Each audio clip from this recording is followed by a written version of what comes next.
caught in the crossfire.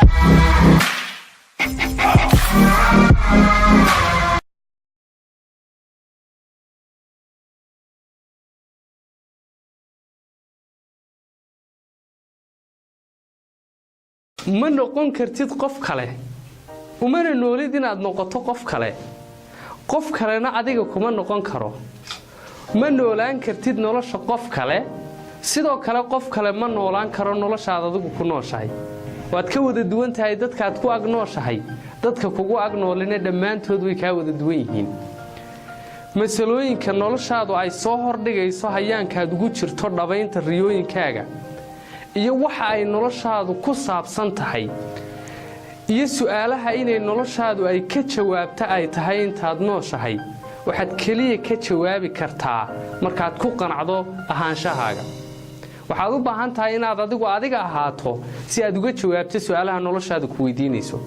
waxaad u baahan tahay inaad ku qanacdo ku kalsoonaato oo qab ku noqoto qofka aad tahay sidaad u eg tahay halkaad joogto iyo meeshaad ka socoto qanaacada iyo kalsoonida iyo qabka aad ku qabto naftaada iyo ahaanshahaaga sababaya inaad yeelato dhiiranaanta iyo xamaasadda aad kaga jawaabi karto waxay noloshaadu ku saabsan tahay haddii aad cid kale noloshaada ka soo dhaxeegto ama iska aaminto fikirka iyo aragtida qof kale kaa haysto waxaad dulmi cad kula kacday xaqaad adigu lahayd xaqii aad u dhalatay ayaad adigu dulmaysaa waxaad u baahan tahay inaad adigu u noolaato sida aad nolosha u aragto waxaad u baahan tahay inaad adiga is ahaato si aad uga jawaabto waxyaabaha badan ee noloshaadu ku soo hordhigayso waxaad kaliya noloshan maareynteeda iyo maamulkeega awood u yeelan kartaa markaad nolosha ku eegaysa indha caafimaad qaba kana dhex eegaysa muraayad saafiya dhacdooyinka nolosha ku soo hordhigaysana aad sida yihiin ula macaamilayso markaasay suuragal tahay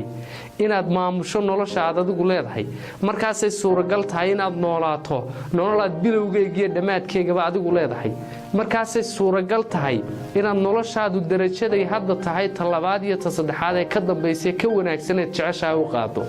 markaasay suuragal tahay inaad noloshaada maarinteeda iyo mulkigeega hantido markaasay suuragal tahay inaad isbedelada wacaneed rajaynaysa adigu sabab u noqoto markaasay suuragal tahay inaad qaybaha qabyada ah ee naftaada iyo noloshaada habaysood hagaajiso